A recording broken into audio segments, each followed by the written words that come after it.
All right, and now on to our final lecture for day 5, the third lecture in the series, and we're going to be discussing local blood flow.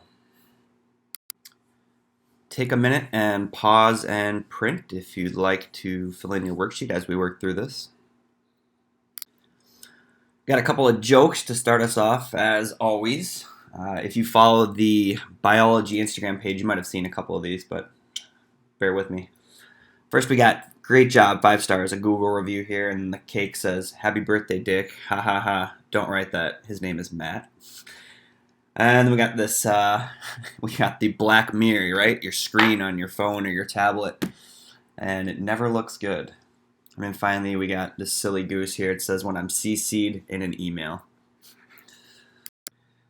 We'll begin today by defining local blood flow and then looking at its 4 determinants and their roles in perfusion. In the last lecture, we said that not all the capillaries are filled with blood simultaneously. And that's just because there's not enough blood in the body to fill all those capillaries at the same time. In fact, we said only about a quarter of the capillary beds are open to perfusion of blood, right? So we get a lot of those pre-capillary sphincters that are contracted and closed. Because of this, the blood must be diverted to areas in the body where it's needed most, and therefore it's diverted away from areas where it isn't needed. And it's because of this fact that we must direct blood to where it's needed and away from where it isn't needed that local blood flow is going to vary. We define local blood flow as the amount of blood being delivered locally to the capillaries of a tissue. Okay? We measure the local blood flow in mils per minute, so mils of blood in 1 minute. And our goal here is to maintain adequate perfusion. Perfusion is the means by which blood provides nutrients and removes those cellular waste products. We actually measure it in the amount of blood delivered per unit time per gram of tissue, but more simply, adequate tissue perfusion, that means when our supply meets the demand, and we can then maintain healthy vital tissues if our supply is meeting our demand with adequate perfusion. Now, this local blood flow is dependent upon a few factors which we're going to walk through here individually. The first is the degree of tissue vascularity, pretty much the amount of vessels that there are within a tissue. The myogenic response, this involves contraction and relaxation of smooth muscle within the vessel. Different local regulatory factors that can alter blood flow. We'll talk about some vasoactive chemicals. And then finally, the total blood flow. That's the amount of blood moving through all the vasculature in the body over a period of time. All right, the first factor that local blood flow is dependent upon is the degree of vascularization. So that's kind of the vessel distribution within a specific tissue. And that's going to determine how much blood we can deliver to that tissue. Okay? And what we see is that organs that have very high metabolic rates have high vascularity. So what I would like for you to do is think of tissues with high vascularity. Okay? So take a minute.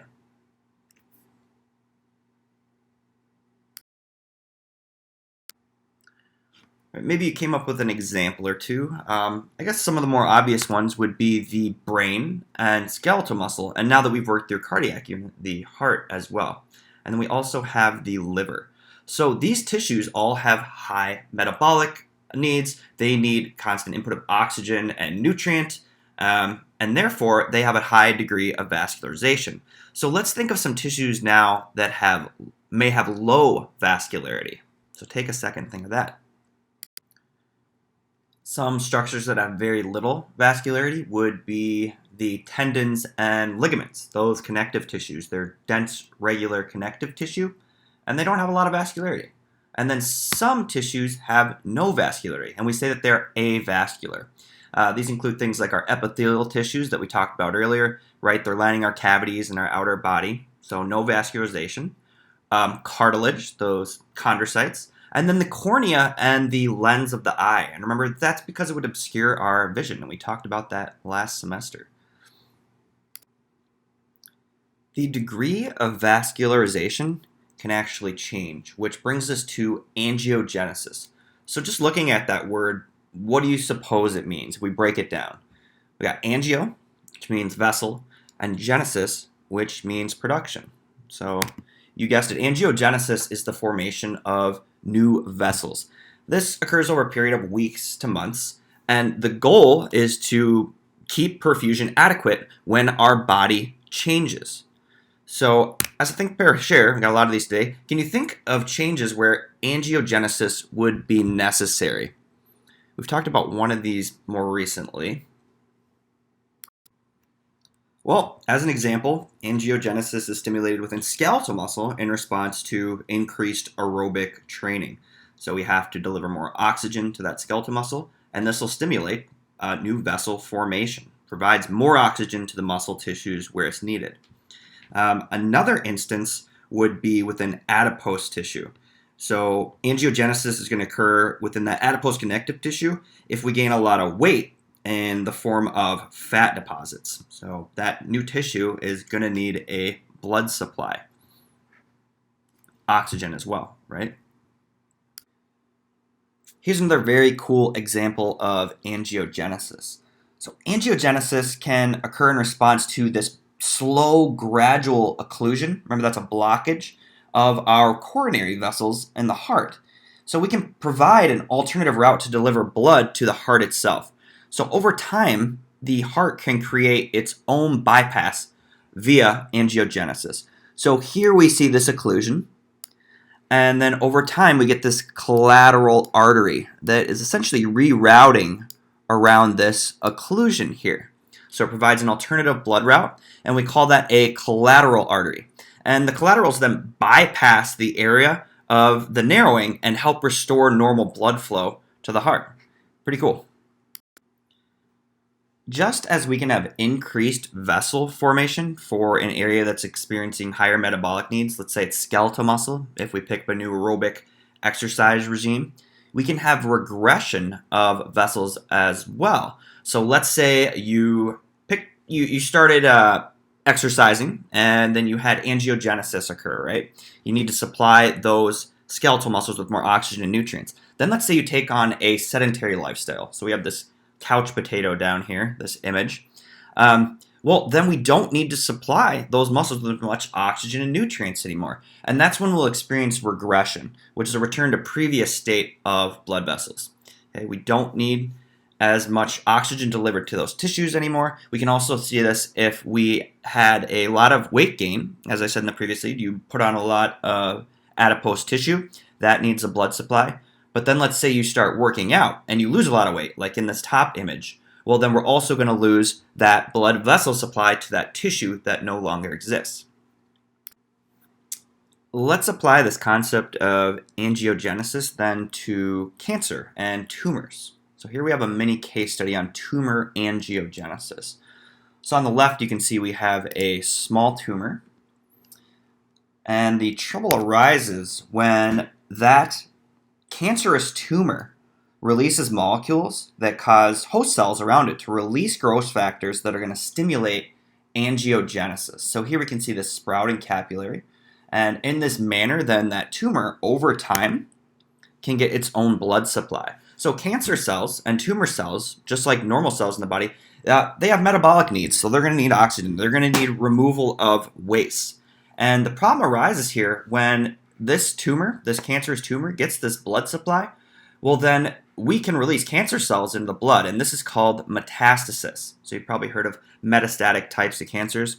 Well, it can enter your blood supply and move to other areas of the body, given this type of angiogenesis. We'll turn now to the myogenic response and its mechanism of control. Systemic blood pressure, so that's the pressure exerted on the arteries when the heart contracts, that's going to change based upon whether we are excited or relaxed. However, the blood flow to tissues can remain constant due to the myogenic response. Recall that the myogenic response is one of the factors that determines local blood flow, or how much blood is delivered to a specific tissue or area. And the myogenic response specifically occurs when smooth muscle within the vessel walls keeps local flow relatively constant. And it does this through small contractions or relaxation of that smooth muscle within that blood vessel. And this is in response to changes in stretch in that vessel wall. So we talked about being excited or relaxing. Okay? And predominantly here we're going to be talking about small arteries and arterioles where we see this myogenic response occur. Let's look at a scenario involving the myogenic response. So let's talk about a sympathetic response here. So if systemic blood pressure rises and more blood enters an arteriole, it's going to stretch. So let's start with that. I'll do a little drawing here. Here's our little arteriole. And this is before the sympathetic response. So we have our initial amount of blood entering and exiting. So that's our primary situation here. Then let's say we have an increase in blood pressure due to this sympathetic response. Okay, so we're getting stronger and faster contractions of the heart, and that is going to lead to more blood being forced through this arteriole. And what's happened then is it's going to distend, right? Okay, so it's going to become wider in response to this increased blood pressure. And the myogenic response then, we're going to see contraction of the smooth muscle within this vessel wall in order to keep the blood flow to that tissue the way it was before this sympathetic response. Okay, so we can see then that it's going to go back to its original diameter, and our blood flow rate is going to return to normal. So we see that with that stretching, that smooth muscle, the arteriole wall, is going to respond by contracting, and that contraction is going to return the flow to the original levels. That's an example of the myogenic response. All right, now let's say we have the alternative scenario, and we have a decrease in systemic blood pressure. Well, there, the amount of blood is going to decrease within that arteriole. So let's draw this scenario again. So let's draw our initial scenario here. We have an arteriole, right? And we have some amount of blood moving through it, okay?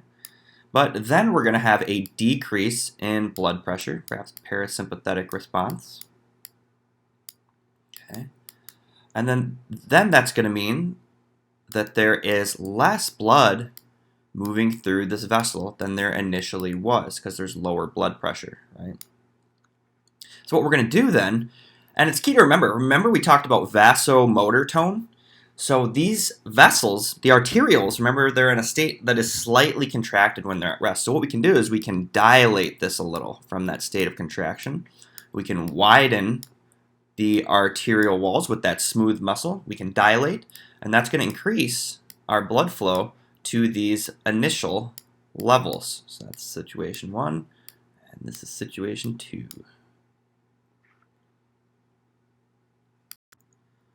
Let's look at localized short-term regulation now and the role of vasoactive chemicals. Local blood flow is also dependent upon local regulatory factors that allow for localized short-term regulation. And local flow is regulated based on need.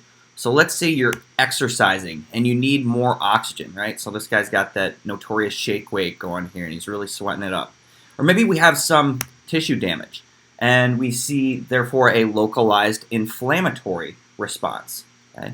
Well, we're going to need more or blood to an area depending upon the issue here, exercising or inflammatory response. And to do this, we use vasoactive chemicals.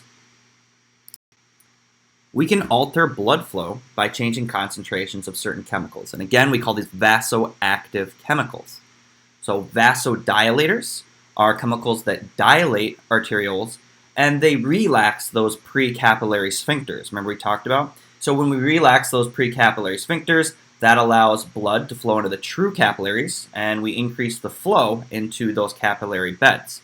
Now, on the other hand, if we have vasoconstrictors, those chemicals, they're going to cause smooth muscle contraction, and they're also going to cause contraction of those precapillary sphincters. And that's going to decrease the flow into capillary beds. So vasoconstrictors will constrict the arteriole, and they will constrict these precapillary sphincters, It's going to allow blood to pass only through this thoroughfare to that post-capillary venule and will bypass the true capillaries. Vasodilators, on the other hand, we're going to dilate the arteriole, and then we're going to open or dilate these precapillary sphincters, allowing blood to move into the entire capillary bed. That brings us now to autoregulation, which is kind of what it sounds like. That prefix auto meaning self, so self-regulation. And this is how tissue itself regulates or controls its own local blood flow. And this is often in response to changing metabolic needs. So let's say we're talking about a response to inadequate perfusion of a tissue due to increased metabolic activity. Well, when tissue activity increases, there's stimuli that are released that signal that there's inadequate perfusion, and then they can act as vasodilators. So what do you think chemical changes could be seen at the level of the tissues that would signal inadequate perfusion and then kick off the vasodilation?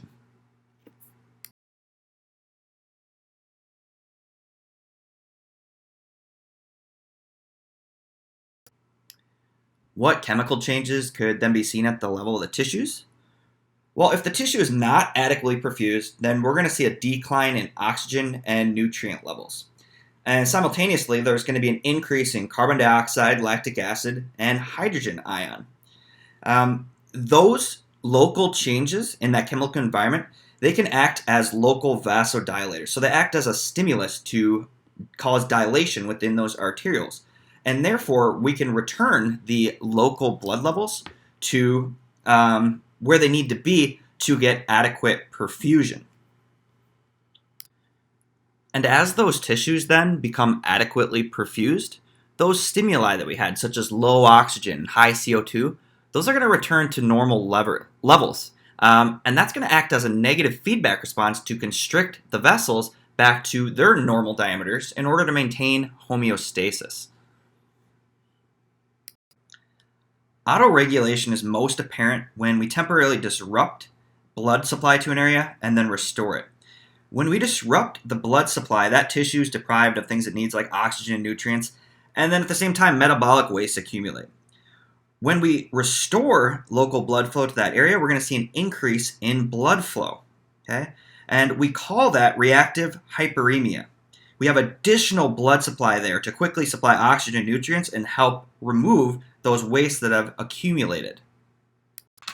A great example of reactive hyperemia that we can all relate to, being Minnesotans or at least attending school in Minnesota, is when we enter the classroom after walking outside in the winter between classes, and your cheeks turn that bright red color. So when you were outside and it was cold, the blood vessels within your dermis, they constricted, and they're moving blood away from the skin, the dermis, through that arteriovenous shunt we talked about, or the arteriovenous anastomosis, which we finished up with in the last lecture. Help conserve body heat, right? And then when you leave that cold and enter the classroom, that reddish color of your cheeks is due to increased blood flow to the dermis. That's that reactive hyperemia. We've been depriving that area of the skin we've been depriving nutrients and oxygen, and we've been building up these metabolic wastes, CO2, right? Lactic acid or hydrogen ions. And we need to increase the blood flow to that area to kind of restore it. So we have these bright red cheeks periodically, making up for that lost time, if you will. And we'll finish today talking about the inflammatory response that occurs with tissue damage, and then the relationship between local and total blood flow. And finally, we'll talk about short-term regulation due to damaged tissues. So local blood flow is also regulated when vasoactive chemicals are released when tissue is damaged. Let's say, hypothetically, you're stung by a yellow jacket here.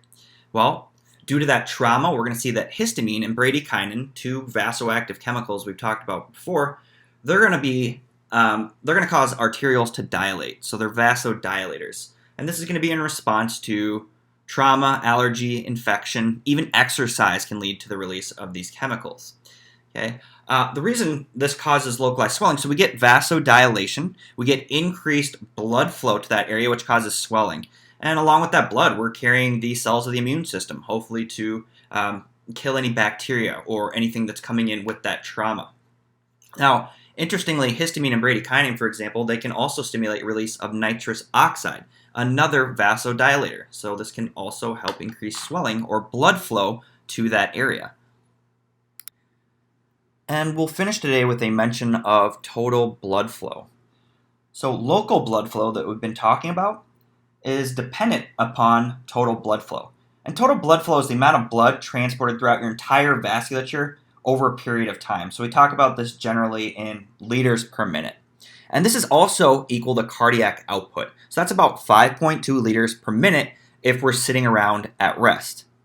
And our total blood flow then can increase significantly with exercise.